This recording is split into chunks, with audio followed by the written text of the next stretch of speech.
Kadang kita kayak sibuk nyalahin orang lain sebagai toksik di hidup kita. Tapi pernah nggak sih kayak kamu berpikir apa jangan-jangan yang toksik itu justru diri kita sendiri? Hai semuanya, welcome back to Punita bersama aku Alma Venita. Di video kali ini kita bakal ngebahas tentang sikap dan perilaku yang mungkin bikin kita tanpa sadar jadi orang-orang yang toksik. Di sini kita bakal ngelihat tanda-tandanya tuh kayak gimana sih, terus efeknya kayak gimana buat diri kita sendiri, bahkan buat orang-orang di sekitar kita. Dan gimana caranya kita bisa berubah jadi versi yang jauh lebih baik lagi. Jadi kita kan sering banget ya fokus sama toxic traits-nya orang lain. Mungkin karena kita kayak nggak suka sama mereka atau ngerasa tertekan oleh mereka.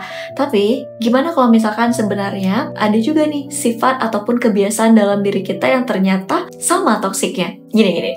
Kadang kan sikap kecil kita itu yang nggak kita sadar itu justru bisa bikin orang lain merasa nggak nyaman. Bahkan itu mempengaruhi hubungan kita juga kan ke mereka. Dan buat yang ngerasa punya banyak hubungan ya yang sering bermasalah gitu sama orang lain, mungkin ini saatnya untuk kita bisa refleksi. Nah, di video kali ini kita akan cari tahu nih beberapa tanda bahwa kita mungkin punya sifat toksik itu tanpa kita sadar. Nah, kira-kira gimana nih dampaknya? Ya, buat diri kita sendiri dan juga dampaknya buat orang lain, dan beberapa langkah yang bisa kita ambil untuk memperbaiki diri. Ya, siapa tahu dengan sedikit adanya perubahan di diri kita bisa bikin hidup kita dan juga orang lain, ya, orang-orang di sekitar kita itu jauh ngerasa lebih happy. Nah, sebelum kita mulai, aku bakal ngebahas dulu kira-kira apa sih toxic behavior itu. Jadi, yang namanya toxic behavior itu bisa dibilang kayak sifat ataupun kebiasaan yang merugikan diri sendiri atau juga merugikan orang lain. Ini tuh bukan tentang kita tuh jadi orang yang jahat, ya, jadi orang jahat. Tapi lebih ke bagaimana sikap kita itu bisa bikin orang lain ngerasa nggak nyaman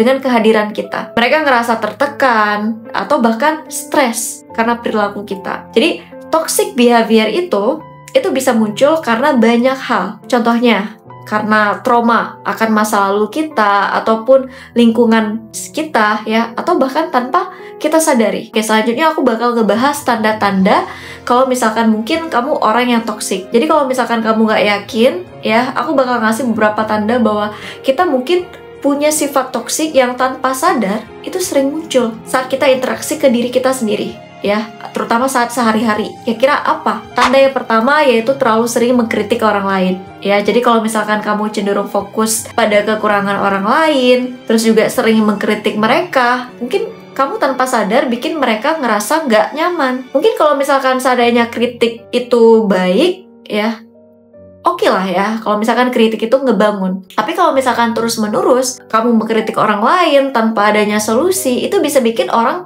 sekitar kita ngerasa down. Terus tanda yang kedua, ya, selalu merasa paling benar. Nih, orang yang toksik, ya, seringkali itu susah menerima pendapat orang lain. Kamu kayak selalu ngerasa bahwa opini kamu tuh yang paling benar. Dan kalau misalkan ada orang yang pendapatnya berbeda dari kamu langsung anggap mereka yang salah. Nah, sikap ini itu bisa bikin orang ngejauh karena mereka ngerasa nggak dihargai. Tanda yang ketiga, yaitu cenderung manipulatif, ya. Jadi kalau misalkan kamu sering ngerasa perlu nih memanipulasi orang lain, memanipulasi situasi, ya, biar orang lain itu gimana caranya bisa nurut sama kamu. Apapun yang kamu katakan mereka mau. Atau kamu melakukan hal yang kamu inginkan, gitu ya. Nah, ini juga bisa jadi tanda bahwa kamu itu toksik. Mungkin kamu nggak sadar, tapi memanipulasi orang lain itu bikin mereka merasa terkendali dan akhirnya mereka nggak bebas. Oke, berikutnya itu tanda yang keempat, itu membuat orang lain ngerasa bersalah. Oke, siapa di sini yang sering banget ngelakuin ini? Mungkin kalian pernah kan bikin orang lain itu ngerasa bersalah cuman karena nggak memenuhi ekspektasi kamu. Misalkan nih, kamu bilang hal-hal kayak gini, kok kamu nggak peduli lagi sih sama aku? Atau kalau misalkan kamu bilang kayak gini, kalau kamu sayang sama aku, kamu pasti kayak gini. Kalau kamu sayang sama aku, pasti kamu ngehargain aku. Atau kalau kamu sayang sama aku, kamu pasti mau nih nurutin apa yang aku mau. Atau bla bla bla. Ya, ini tuh adalah salah satu bentuk toksik yang bikin orang di sekitar kamu tuh jadi nggak nyaman. So, yang kelima, suka membandingkan diri kamu dengan kehidupan orang lain. Nah, seringkali kita jadi toksik itu tanpa sadar karena kita suka membandingkan hidup kita, diri kita dengan orang lain. Bukannya fokus membangun diri, yang ada kita malah sibuk. Sibuk kenapa? Sibuk iri, ya, sibuk menghakimi kehidupan orang lain, ya, mengkritik orang lain. Ini nggak cuman merugikan mereka, tapi juga bikin kita jadinya nggak tenang. So, yang keenam, tidak bisa meminta maaf ataupun mengakui kesalahan. Nah, ini adalah salah satu toksik juga, ya, yang sulit untuk minta maaf ataupun mengakui kalau misalkan kita tuh salah. Orang yang toksik itu seringkali kayak punya ego yang tinggi banget, dan biasanya mereka nggak mau ngalah. Tapi hubungan yang sehat justru dibangun dari kemampuan untuk mengakui kesalahan dan belajar dari itu. Oke, tadi kita udah bahas tanda-tanda toksik, ya, orang toksik. Di sini aku bakal ngasih tahu dampak dari toxic behavior pada kehidupan kita dan orang lain itu gimana. Jadi gini, kalau kita nggak sadar, ya, dan terus punya sikap toksik ini, itu efeknya bukan cuman buat orang lain, ya, tapi juga buat diri kita sendiri. Toxic behavior itu bisa bikin kita dijauhi oleh teman kita, oleh rekan kerja kita, pasangan kita, saudara kita, atau bahkan keluarga kita. Kita bisa kehilangan orang-orang yang sebenarnya penting dalam hidup kita. Bahkan lama-lama, toxic behavior itu bisa bikin kita nggak punya support system yang kuat. Terus kalian nanya nih, gimana sih cara berhentinya? Nah, cara berhenti untuk menjadi toxic itu gimana? Gitu kan? Jadi kalau misalkan kamu ngerasa ada beberapa tanda toksik di dalam diri kamu, it's okay, nggak usah khawatir karena kita bisa belajar bareng di sini.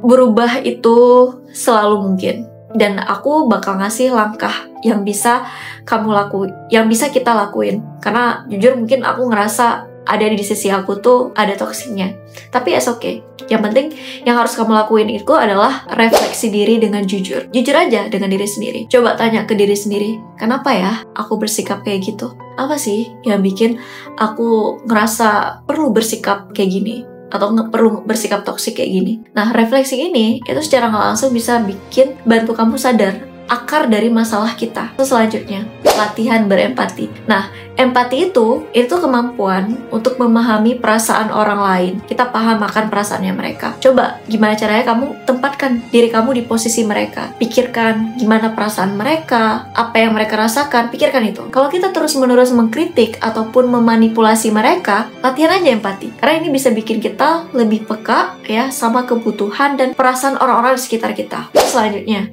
belajar mengontrol emosi. Nih, emosi yang gak terkendali itu seringkali jadi pemicu toxic behavior. Jadi, kalau misalkan kamu udah meluap-luap nih, coba luangkan waktu untuk mengelola emosi kamu. Jadi saat kamu marah, saat kamu kecewa, atau kamu lagi kesel sama orang, kayak tarik aja nafas dulu. Beri jarak pada emosi itu sebelum akhirnya itu bereaksi. Selanjutnya yaitu berani minta maaf. Kadang gini, yang kita butuhkan itu cuman keberanian untuk minta maaf. Mengakui bahwa kita salah dan meminta maaf itu adalah langkah besar, ya, untuk kita bisa menuju perbaikan diri kita sendiri. Minta maaf itu gak akan bikin kita terlihat lemah, justru malah sebaliknya. Karena ini adalah tanda bahwa kita cukup kuat untuk berubah. Jadi percaya aja. Oke, selanjutnya juga beri waktu pada diri kamu sendiri. Kasih waktu untuk diri kamu sendiri, ya. Dan kamu harus ingat juga bahwa perubahan itu pasti butuh yang namanya waktu. Jadi jangan langsung kayak berharap jadi orang yang sempurna tanpa kesalahan.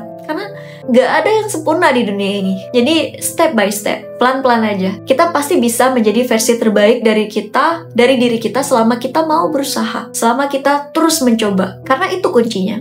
Kalau misalkan kita diem aja, kita nggak mau berusaha, ya nggak bakalan ada hasilnya juga kan? Jadi gimana nih menurut kamu?